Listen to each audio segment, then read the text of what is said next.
आज तो वसूली करके ही जाऊंगा। घनश्याम, अरे ओ घनश्याम। वो तो स्कूल गए हैं। स्कूल गया है। अरे बहाना तो ढंग का बनाती। हाँ लाला, मैं स्कूल ही गया था, फार्म स्कूल, जहाँ किसानों को सिखाई जाती है खेतों में पैदावार बढ़ाने की हर बात, जैसे मिट्टी के हिसाब से सही खाद, बढ़िया बीज और जरूरत के मुताबिक कीटनाशक, ताकि कम लागत में अधिक मुनाफा। ये पकड़ लाला, तेरा हिसाब साफ।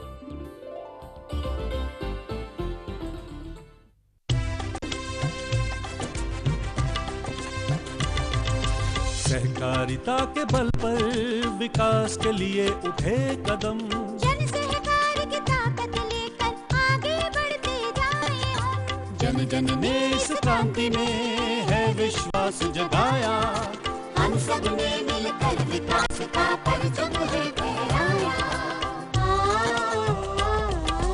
दूर जहाँ सूरज उगता उस धरती से मैदानों तक, हिम शिखरों के श्वेत बर्फ से हिंद महासागर तक।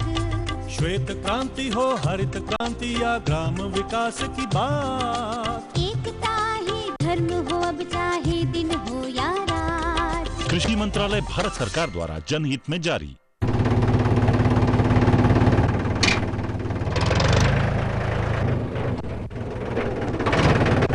अरे हरकू वाह, बीज, कीटनाशक और आज खाद भी। अरे इतना खर्चा कहाँ से? अरे खर्च की चिंता किसे है, मेरे पास है ये किसान क्रेडिट कार्ड। कार्ड? अरे बैंकों द्वारा जारी इस कार्ड से किसान उसकी सीमा तक की रकम कभी भी बैंक से निकलवा सकता है और खेती बाड़ी की सामग्री कभी भी खरीद सकता है। तो हरकू भैया एक कार्ड मेरे लिए भी। किसान क्रेडिट कार्ड के लिए नजदीकी बैंक से संपर्क करें और पाएं ढेर सारे लाभ।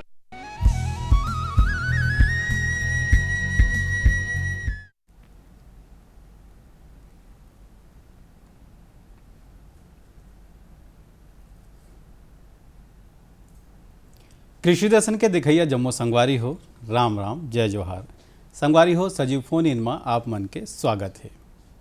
हमर जम्मो पशुपालक भाई मन, हमर किसान भाई मन ये बात ला भली भांति जानते कि जैसे जैसे मौसम बदलते वैसे वैसे वो अपन पशुधन के सुरक्षा भर नाना प्रकार के उद्यम ला करते।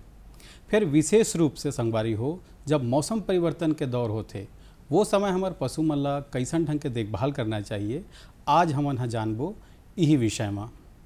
संगवारी हो यदि ये विषय में आप मन ला कोनो भी प्रकार के प्रश्न पूछना है तो हमार टोल फ्री नंबर के माध्यम से आप मन अपन प्रश्न ला पूछ सकत हो। हमार टोल फ्री नंबर तो आप मन ला पता है संगवारी हो 1800-233-9418। और संगवारी हो ये विषय में ढेर कन गोट बात और चर्चा करे बर आज हमार संग में हवे डॉक्टर मनीषा वर्मा, चिकित्सक सहायक संलग्न, पशु चिकित्सक सहायक संलग्न, धमधा, जिला दुर्ग। हमारे कार्यक्रम में आपके बहुत बहुत स्वागत है। और जैसे कि संगवारी हो आप मन ये बातचीत के सिलसिले ला शुरू करा ना, वो आप मन के फोन आवाए ओकर से पहले देखठन ये लघु फिल्म ला।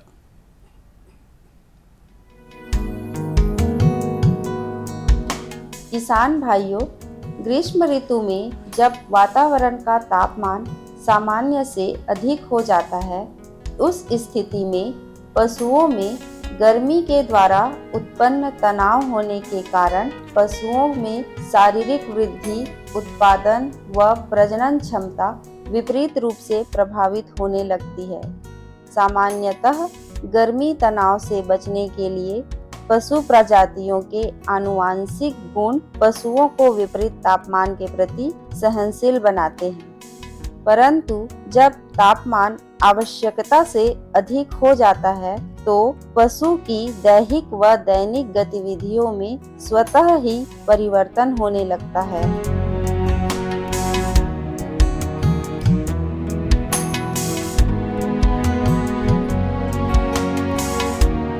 किसान भाइयों, लगातार हो रहे मौसम परिवर्तन से उच्च तापमान में पशुओं का प्रबंधन करने के लिए अच्छी अग्रिम योजना की आवश्यकता होती है। मौसम के पूर्वानुमान पर नजर रखना और उच्च से लेकर चरम तापमान वाले दिनों के लिए योजना बनाना, यह सुनिश्चित करने के लिए आवश्यक है कि आपके पशुओं को गर्मी के दिनों में पर्याप्त छाया और पानी मिले।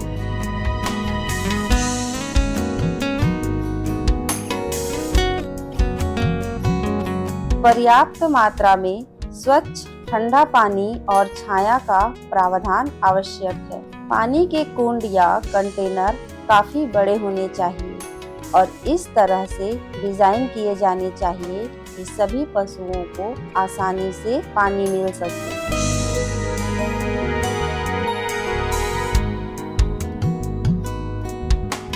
मौसम परिवर्तन के दौरान पशुओं को आश्रय प्रदान करने की आवश्यकता होती है। आश्रय विशेष रूप से बहुत छोटे या बूढ़े पशुओं और खराब स्थिति वाले या बीमार पशुओं के लिए महत्वपूर्ण है। मौसम परिवर्तन के साथ ही पशुओं में कई तरह की बीमारी होती है, जैसे खुरहा, मुंहपका रोग, गला घोटू, लंगड़ी, चेचक, लू लगना आदि। इन बीमारियों से बचाव के लिए पशुपालकों को टीके लगवा लेना चाहिए। पशुशाला में सर्द गर्म हवाओं से बचाव के लिए उपलब्ध सामान जैसे जूट या बोरी के पर्दों का उपयोग किया जा सकता है। कृषक भाइयों, मौसम परिवर्तन के दौरान पशुपालन में समस्याओं के समाधान के लिए पशु चिकित्सकों से भी सलाह ली जानी चाहिए ताकि पशुपालन की समुचित व्यवस्था हो सके।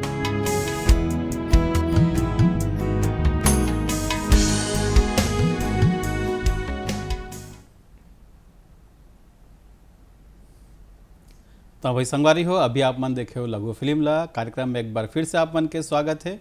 और जैसे कि अब हमन शुरुआत करथन अपन प्रश्न उत्तरी के, तो सबले पहले हम डॉक्टर साहब से यही जानना चाहबो कि अभी जैसे मौसम चलत हवे कि बरसात भी बीच बीच में हुआ था, गर्मी भी अच्छा खासा पड़त हवे, ऐसा समय में हमारे जिन पशुधन है वो मतलब कौन कौन से प्रकार के समस्या के सामना करना पड़ते, आओ जानथन का कहा थी ये विषय में डॉक्टर जी हम।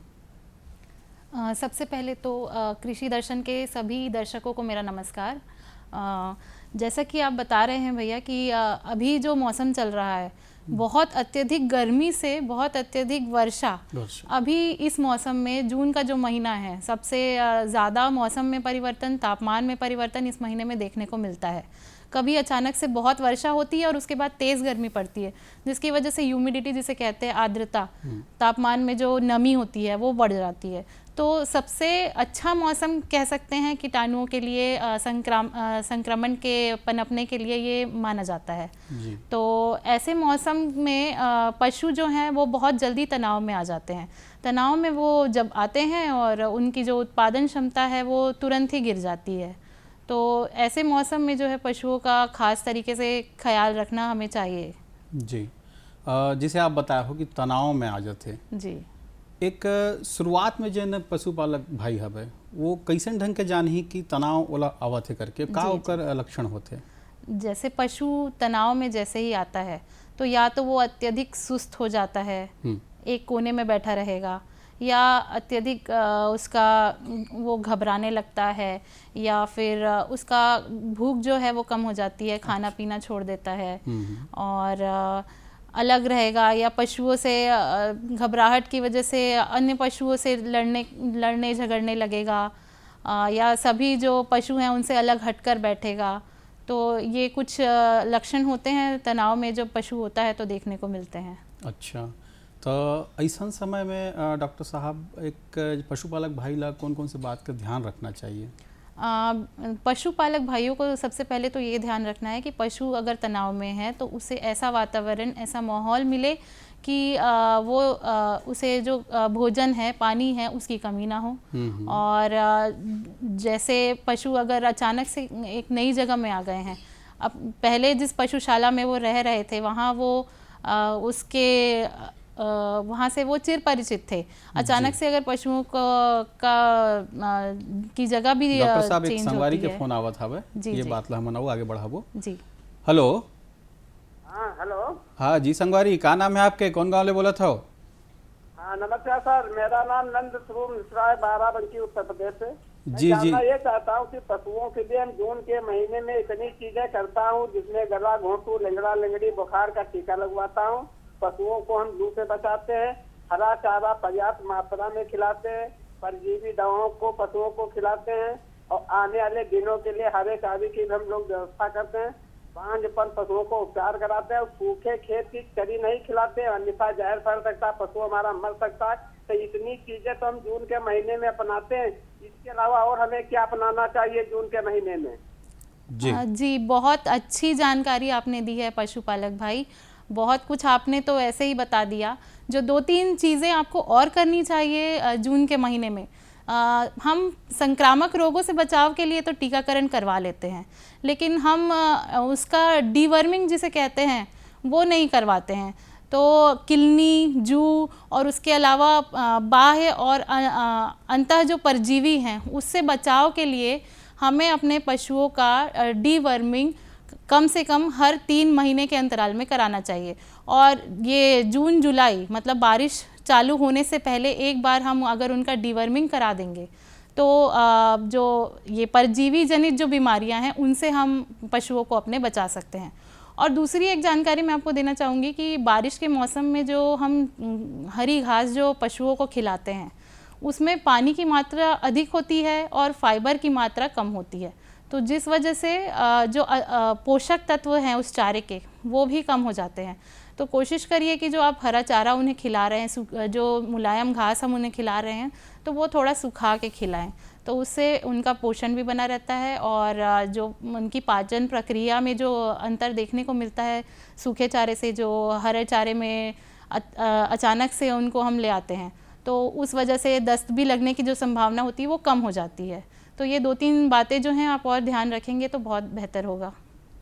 जी जैसे कि हमन गोड़ बात करत रहे हैं कि तनाव जब आ जाते होला तो किसान भाई ला पहचानना है और पहचान गया तब ओकर निदान का है, ये विषय में हमन गोड़ बात करत रहे हैं। तो ये चर्चा आगे बढ़ाते हैं। पशु का जो सामान्य वातावरण जिसमें पशु तनाव मुक्त रहा है वही उसको देने की कोशिश करनी चाहिए।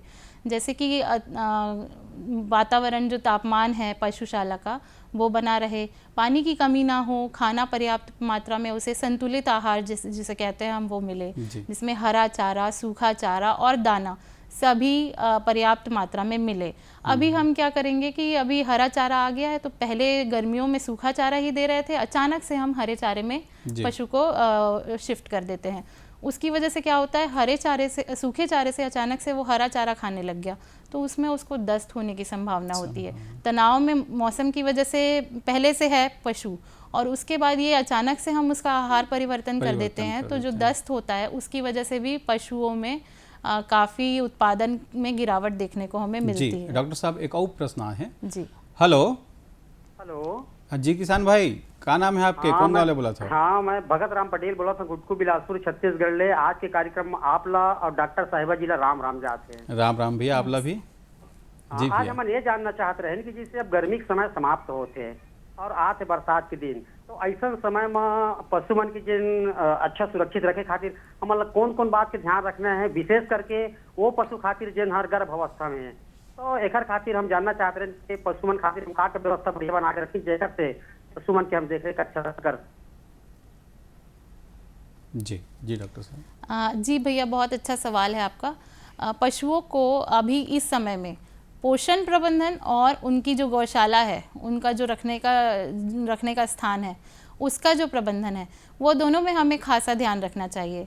हम जहाँ पर पशुओं को रख रहे हैं उस पशुशाला में जो तापमान है वो अत्यधिक गर्म ना हो, इसके अलावा पानी का रिसाव ना हो। अगर दीवारों में दरारें हैं तो वो दरारों को बारिश आने से पहले भर दें, क्योंकि उसमें भी कीटाणु और जीवाणु जो हैं वो घर कर सकते हैं, जिससे कि संक्रामक रोग होने का जो खतरा है वो बढ़ जाता है।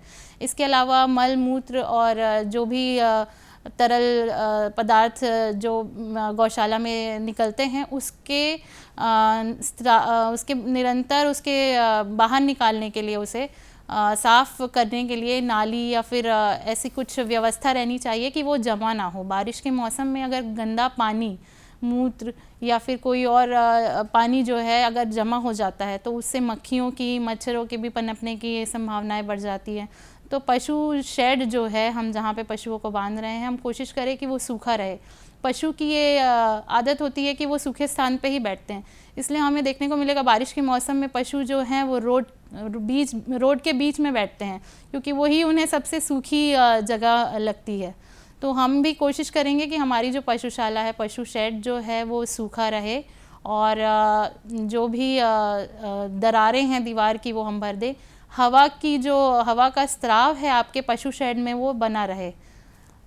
इसके अलावा जो पशुओं के पोषण के बारे में, आहार के बारे में तो मैं अभी बता ही रही थी कि अचानक से सूखे चारे से हरे चारे में ना लाएं, धीरे धीरे करके हरे चारे की मात्रा बढ़ाएं और साथ में सूखा चारा भी प्रतिदिन थोड़ी थोड़ी मात्रा में पशुओं को खिलाते रहें। उससे दस्त की संभावना जो है वो भी कम हो जाती है।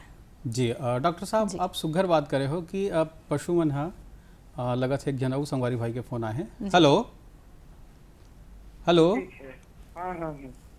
हेलो जी किसान भाई, क्या नाम है आपके, कौन गाँव ले बोला था?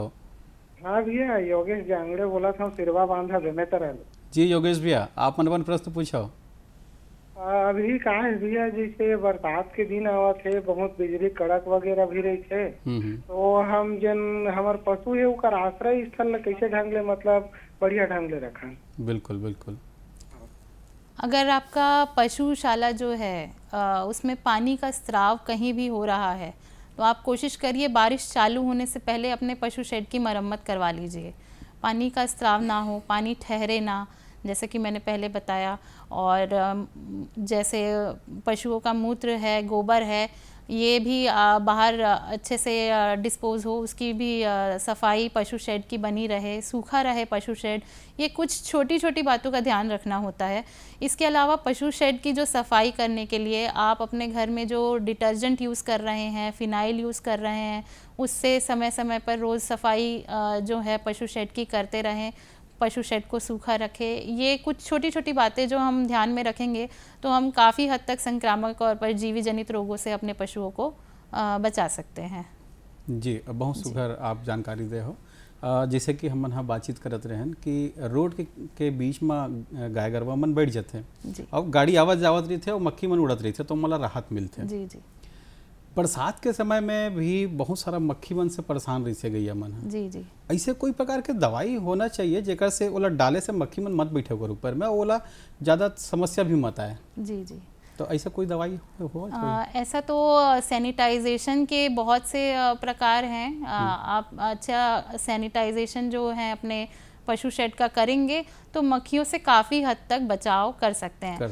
कुछ डेयरियों में आपको देखने को मिलेगा कि पानी से भरी थैलियां पशु शेड में जगह जगह पर छेद करके लगा के रखते हैं। अच्छा। तो वो तापमान और आर्द्रता को कंट्रोल करने के लिए वो लोग लगाते हैं, जिससे कि मक्खियाँ कम पनपती हैं उस शेड में। इसके अलावा जो सैनिटाइजेशन के और भी तरीके हैं जो हम रासायनिक पदार्थों से करते हैं, जैसे लाइम, चूना पाउडर का छिड़काव करते हैं। इसके अलावा हम जो वहाँ सफाई करने के लिए फिनॉल का सॉल्यूशन यूज़ करते हैं। और कई लोग जो सूखे पत्ते जला के धुआं भी करते हैं ताकि वहाँ पे मच्छर और मक्खी कम पनपे। तो ये भी कुछ ट्रेडिशनल तरीके से भी सुरक्षा जी जी हाँ करते हैं लोग। बिल्कुल, बहुत सुगर बात बताया। डॉक्टर साहब, एक बात और मुख्य रूप से मैं देखते रहा हूँ कि अब मौसम परिवर्तन के ऊपर हम बात करत हवन, तो मौसम परिवर्तन के कहे का मतलब है कि दो मौसम के बीच की स्थिति। जी। अब ये स्थिति में खान पान में कितना विशेष ध्यान रखना चाहिए? जी जी। और का प्रत्येक अलग अलग मौसम में अलग अलग खान पान कैसे निर्धारण करे जाए? जी बिल्कुल, मौसम के हिसाब से ही जो आहार है वो निर्धारित होना चाहिए, क्योंकि हर मौसम में हर तरह का भोजन मिलता भी नहीं है। तो जो मिल रहा है उसको ध्यान में रखते हुए हमें थोड़े बहुत जो चेंज लाने चाहिए पशुओं के आहार में। तो जैसा कि मैंने आपको पहले बताया कि अचानक से किसी भी पशु का जो आहार है वो नहीं बदलना चाहिए। कि अचानक से आप उसे सूखे चारे से हरे चारे में ले आते हैं, या हरे चारे से अचानक से जब हरा चारा मिलना बंद हो जाता है तो अचानक सूखा चारा देना चालू कर देते हैं। तो कोशिश करें कि एक हम धीरे धीरे करके जो चारे उनके जो आहार का जो हम परिवर्तन कर रहे हैं वो अचानक से ना करते हुए धीरे धीरे करें, क्योंकि तनाव में पशु पहले ही रह रहा है मौसम परिवर्तन की वजह से। हम बारिश और गर्मी को कंट्रोल नहीं कर सकते, हम उसका पशु शेड का जो प्रबंधन है उसे हम अपने हाथ में रख सकते हैं और आहार को रख सकते हैं। तो आहार कोशिश करें कि संतुलित आहार दे जिसमें हरा चारा, सूखा चारा और दाना सभी की मात्रा पर्याप्त रहे। हरा चारा की हम बात करें तो आप जैसे देसी गाय पाल रहे हैं तो कम से कम 10 किलो हरी घास उसे खिलाएं और 4 किलो के करीब उसे सूखा चारा खिलाएं हर दिन। उसके अलावा अगर आप दाने की मात्रा की बात करते हैं तो गाय है तो अगर गाय के लिए आप 300 से 400 ग्राम दाना और अगर भैंस है तो उसके लिए आधा किलो के करीब दाना जो है वो उसे खिला सकते हैं मेंटेनेंस के लिए। और इसके अलावा अगर दूध दे रही है तो आधा किलो और बढ़ा के मतलब 1 किलो कम से कम दुधारू गाय को और 1 से 1.5 किलो दुधारू भैंस को हम दाना दे सकते हैं। तो ऐसा एक संतुलित आहार अगर हम देंगे तो जो भोजन और आहार की वजह से जो तनाव में जो एक आ रहा है पशु उसमें कमी आएगी और बाकी चीज़ें भी कंट्रोल में रहेंगी। जी जी, जिसे डॉक्टर साहब अन्य पशु है वो हम एक भैंस के बात करते हैं, भैंसी की बात करते हैं, तो चूँकि ओकर वो काला होते जी, गर्मी के समय में वो मतलब कुछ विशेष अलग फर्क पड़त हो ही? बिल्कुल बिल्कुल। तो ओकर बर का करना चाहिए? जैसे भैंसी पाला थे हमारे कई संगवारी भाई मन ओकर बर। जी जी, काले होने के साथ साथ जो भैंस होती है उसमें स्वेट ग्लैंड जिसे कहते हैं, जो ग्रंथि होती है पसीने की जी, वो नहीं होती है, बहुत कम मात्रा में होती है। तो इसकी वजह से जो भैंस हैं वो गाय की तुलना में जल्दी गर्मी से प्रभावित होते हैं और उनमें बहुत जल्दी इसके प्रभाव गर्मी के मौसम के देखने को मिलते हैं। इसलिए आप देखे होंगे भैंस जो है पानी में डूबी हुई होती है अपनी गर्मी से राहत पाने के लिए। तो हम भैंसों को गर्मी से बचाने के लिए ये कर सकते हैं कि जैसे हमारा डेयरी है, जो गौशाला है, वहाँ हम कूलर रख सकते हैं पशुओं के लिए, भैंस के लिए खास तौर पर। और अगर कूलर हम नहीं रख पा रहे हैं तो कोशिश करें कि 2 से 3 बार दिन के समय में जब गर्मी बहुत ज़्यादा होती है तो पानी का छिड़काव करें भैंस के ऊपर, या तो पानी का छिड़काव करें या नहला दें उन्हें पाइप से जी। तो ये बेहतर तरीका होगा। उनका जो तापमान है, उनका शारीरिक तापमान बनाए रख कम से कम बनाए रखने के लिए गर्मी के मौसम में। जी, जिसे हम बात करते हैं मौसम परिवर्तन का, गर्मी के मौसम चलत हवे, डिहाइड्रेशन हो जाते जी जी गैया मन ला, तो एक नया पशुपालक जो भाई है वो कैसे पहचाने कि मोर जो गैया है या मोर जो भैंसी है या मोर जो पशुधन है ये डिहाइड्रेशन के शिकार हो गए हैं, कैसे पहचानी हो? पशुओं के व्यवहार और शारीरिक तौर पर दोनों से आप पहचान सकते हैं कि पशु जो है उसमें पानी की कमी हो गई है। व्यवहार अगर आप पशु का देखेंगे तो उसमें सुस्ती रहेगी, वो बैठा रहेगा या कोने में एक पड़ा रहेगा। इसके अलावा खाना कम हो जाएगा उसका। पशु का जब हम पेशाब देखेंगे तो वो गहरा, गाढ़ा और गहरे रंग का होगा। इसके अलावा अगर हम पशु को शारीरिक तौर पर देखेंगे तो उसमें उसका जो मज़ल, जो मुंह के पास का जो हिस्सा होता है, नाक के पास का, उसे छू कर देखते हैं तो हमेशा जो स्वस्थ पशु की पहचान है कि वो गीला होता है। लेकिन जब पशु को डिहाइड्रेशन हो जाता है तो वो भी सूखा पड़ जाता है। उसके आँख को भी हम छू कर देखेंगे, आँख भी उसकी सूखी पड़ जाती है। इसके अलावा सबसे अच्छा तरीका है पहचानने का उसकी चमड़ी। उसकी चमड़ी हम खींच के देखेंगे, अगर चमड़ी तुरंत वापस चली जाती है तो पशु डिहाइड्रेटेड नहीं है। अगर उसकी चमड़ी काफ़ी देर में नॉर्मल हो रही है, वापस जा रही है, तो इसका मतलब पशु के शरीर में पानी की काफ़ी कमी हो चुकी है। जी, ये आप अपने स्तर पर आप ऐसे देख सकते हैं कि पशु को डिहाइड्रेशन तो नहीं हुआ है। जी। अब मान ले कहीं हो गए हवे तो फिर निदान पर का शुरुआत? उसके निदान के लिए हम अपने स्तर पर पशुओं को पानी की व्यवस्था, पर्याप्त मात्रा में पानी देंगे। कोशिश करेंगे कि उसे पानी पीने के लिए हम प्रेरित करें। बार बार पानी और स्वच्छ पानी की हम वहाँ पर पूर्ति करेंगे अपने पशु शेड में। पशुओं में अगर ज़्यादा मात्रा में डिहाइड्रेशन देखने को मिल रहा है तो आप पशु चिकित्सक से संपर्क करें और उसके इलाज के लिए फिर पशु चिकित्सक की आप मदद ले सकते हैं। जी जी डॉक्टर साहब, बहुत सुघर जानकारी आप हमारे संगवारी भाई मन लदे हो, एक बार आप लोग बहुत बहुत धन्यवाद। संगवारी हो, आप मन भी देखियो सुने कि कैसन ढंग के आप मन हमारे पशुपालक भाई मन, किसान भाई मन अपन अपन पशुधन के सुरक्षा बदलते हुए मौसम में कर सकते। अगले अंक में फिर आबो, तब तक बर जय जोहार।